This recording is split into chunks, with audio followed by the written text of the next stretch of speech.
Hello everyone, welcome back. So, are you thinking about getting the Fishbox app? Let me break it down for you. What is Fishbox first of all? It's a fishing app that promises to make you catch more fish. It uses weather data, moon cycles, and 43 other factors to predict the best fishing times.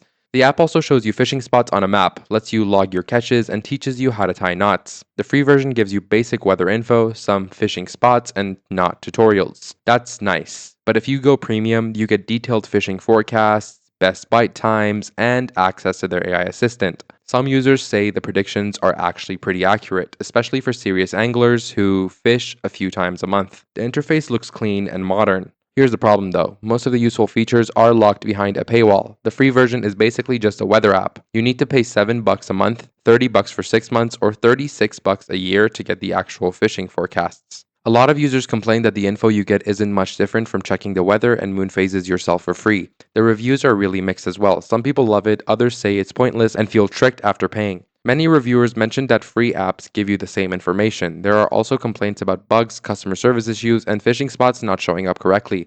Some users report getting charged even after canceling. Bottom line, if you fish regularly and want everything in one place, it might be worth trying the free trial. But for casual anglers who go there once or twice a year, skip it. There are better free options out there. Thanks so much for watching this video. I hope you enjoyed, and I'll see you in the next one.